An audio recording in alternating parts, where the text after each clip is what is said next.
అనుభవానికి మించిన పాఠం లేదు, అవమానానికి మించిన గుణపాఠం లేదు. విజేత అంటే ఎవరో కాదు, కల కన్నవారు, ఆ కళను నిజం చేసుకోవటానికి రాజీ పడనివారు. మన దగ్గర డబ్బు హోదా లేనప్పుడు ఎలా ఉంటామో అవన్నీ ఉన్నప్పుడు కూడా మారకుండా ఉండగలగటమే నిజమైన వ్యక్తిత్వం. ఓటమి సవాలు వంటిది, దాన్ని ధైర్యంగా స్వీకరించాలి. తప్పు ఎక్కడుందో గుర్తించాలి. అందరికీ అందుబాటులో ఉండకు, అలుసుగా చూస్తారు. ఎవరితో ఎంతవరకు ఉండాలో అంతవరకే ఉండు. అర్హత లేని వాళ్లకు చనువివ్వటం ఆత్మాభిమానానికి హానికరం. ఈరోజు నీ ఆలోచనలలో మార్పు రాకపోతే రేపు కూడా నిన్నట్లాగానే ఉండిపోతావు. నలుగురు అన్నంత మాత్రాన నిజం అబద్ధమైపోదు, నలుగురు చెప్పినంత మాత్రాన అబద్ధం నిజమైపోదు. కష్టపడే తత్వం ఉన్నవారు పనిని కూడా విశ్రాంతిగా భావిస్తారు. బద్ధకస్తులు విశ్రాంతిని కూడా పెద్ద పనిగా భావిస్తారు. ఆకలి తీరిందని అన్నాన్ని, అవసరం తీరిందని మనిషిని చులకనగా చూడొద్దు. ఆకలి మళ్ళీ వేస్తుంది, అవసరం మళ్ళీ వస్తుందని మర్చిపోవద్దు.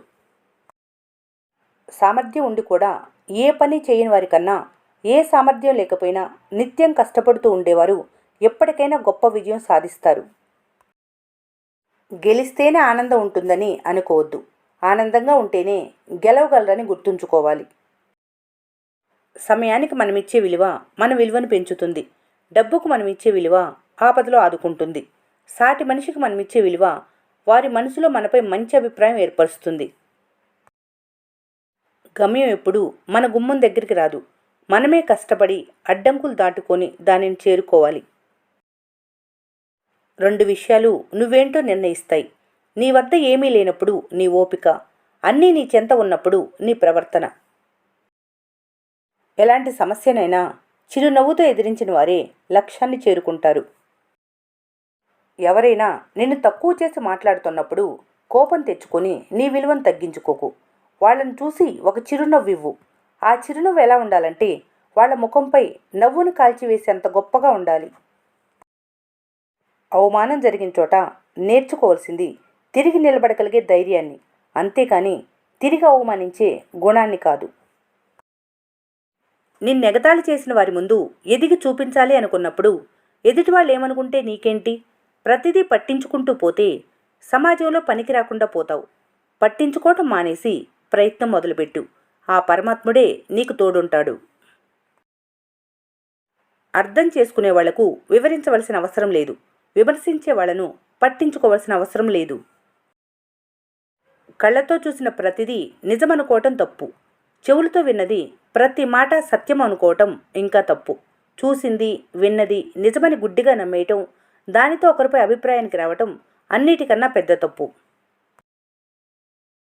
లక్ష్యం చేరాలనే నీ సంకల్పం బలమైందైతే కడలపై కూడా రాతి వంతెన నిర్మించవచ్చని పురాణం చెబుతుంది.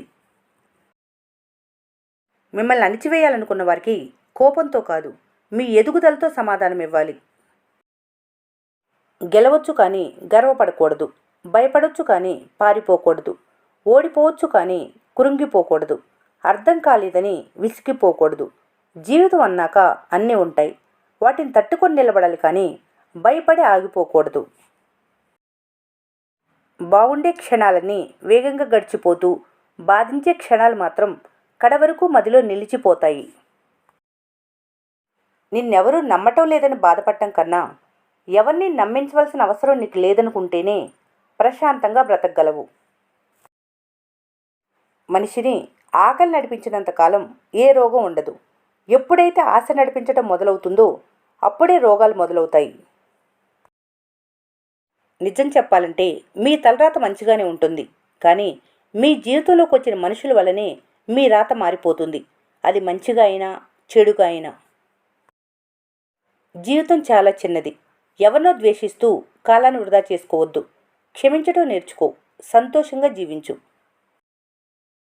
నమ్మిన వారిని మోసం చేయటం ఒకప్పుడు తప్పు అనేవారు, ఇప్పుడు తెలివి అంటున్నారు. కాలం మారిందో కాలధర్మం మారిందో తెలియటం లేదు. ప్రతి సమస్యకి 3 పరిష్కారాలుంటాయి: మార్చుకోవటం, భరించటం, వదిలేయటం. వీటిలో ఏది ఎంచుకుంటావు అనే దానిపై నీ భవిష్యత్తు ఆధారపడి ఉంటుంది. రాలిపోతున్న ఆకు చెబుతున్న నీతి నువ్వు భారంగా మారితే నీ అనుకున్న వాళ్ళు కూడా నిన్ను వదిలేస్తారని. పదవి నుంచి పొందే గౌరవం కాలంతో పాటే పోతుంది, కానీ ప్రవర్తన నుంచి పొందే గౌరవం మరణాంతరం కూడా నిలిచి ఉంటుంది. కళ్ళు మనకి ప్రపంచాన్ని చూపిస్తాయి, కానీ కంట్లో పడి నలుసును చూడలేవు. అలాగే మనిషి ఇతరులను లోపాలు చూడగలడు, కానీ తన లోపాలను గుర్తించలేడు. మూర్ఖులు నేర్చుకోవడానికి ఇష్టపడరు, మధ్యములు అనుభవం నుంచి నేర్చుకుంటారు, గొప్పవాళ్ళు ఇతరుల అనుభవాల నుంచి నేర్చుకుంటారు. గెలవటానికి మీరు పడిన కష్టం, చేసిన త్యాగాలు ఎవరికీ కనిపించవు. ఎందుకంటే అందరు దీపపు కాంతిని చూస్తారు తప్ప కాలిపోతున్న ఒత్తిని, కరిగిపోతున్న నూనెను చూడరు. మంచి కోసం తల వంచడం తప్పు కాదు, కానీ ఒకరి మెప్పు కోసం వ్యక్తిత్వాన్ని మాత్రం తాకట్టు పెట్టొద్దు. నీ గమ్యం ఎంత దూరాన ఉన్నప్పటికీ దాన్ని చేరుకునే మార్గం నీ కాళ్ళ వద్ద నుంచే మొదలవుతుంది. 3 విషయాలు ఎప్పుడూ బాధ పెడతాయి: మోసం, పేదరికం, జ్ఞాపకాలు. గలగలా మాట్లాడే మనిషి మౌనంగా మారిపోయారంటే మనసులో ఏదో బలంగా మోస్తున్నారని అర్థం. మనిషిని ఇబ్బందుల్లో పడేసే 2 సందర్భాలు: ఒకటి మాటపై అదుపు లేకపోవటం, రెండవది డబ్బును పొదుపు చేయలేకపోవటం. నీ ఆలోచన ఎంత స్వచ్ఛంగా ఉంటే నీ విజయం అంత స్వేచ్ఛతో ఉంటుంది. నిన్ను గుర్తించని వారి కోసం నీ విలువను నువ్వే తగ్గించుకోకు. వజ్రం ఎక్కడ ఉన్నా వజ్రమే. డబ్బు సంపాదించే రహస్యం: వంట చేయటం రాకున్నా రెస్టారెంట్ యజమాని వంటకారుడి కంటే ఎక్కువ సంపాదిస్తాడు. ఎక్కువ చదవకపోయినా స్కూల్ యజమాని టీచర్ కంటే ఎక్కువ సంపాదిస్తాడు. డాక్టర్ కాకపోయినా హాస్పిటల్ యజమాని డాక్టర్ కంటే ఎక్కువ సంపాదిస్తాడు. నిజమైన వ్యాపారం అనేది ఒక వ్యవస్థను ఏర్పాటు చేసి అది మన కోసం పనిచేయటం. టైం వేస్ట్ చేయకుండా కొత్తగా నేర్చుకోవాలి. జీవితంలో అన్నీ కోల్పోయినా ఒకటి మాత్రం మన కోసం ఎప్పుడూ సిద్ధంగా ఉంటుంది. దాని పేరే భవిష్యత్తు. మనిషి భూమితో చెప్పాడట, ఎంతైనా వెలకట్టి నేను కొనేయగలను అని. అందుకు భూమి ఇలా సమాధానం ఇచ్చిందట, నేను ఎలాంటి వెలకట్టకుండానే నిన్ను కొనేయగలను అని. గతాన్ని మర్చిపోతేనే గగనాన్ని చేరుకుంటారు. అన్నీ కోల్పోయాకే తెలుస్తుంది ధర్మం ఏదో అధర్మం ఏదో. నువ్వెప్పటికీ మంచి దారిలో నడువు. ఈ వీడియో మీకు నచ్చినట్లయితే మన స్నేహ ఛానల్ని లైక్ చేయండి, సబ్స్క్రైబ్ చేసుకోవడం మర్చిపోకండి. Thanks for watching.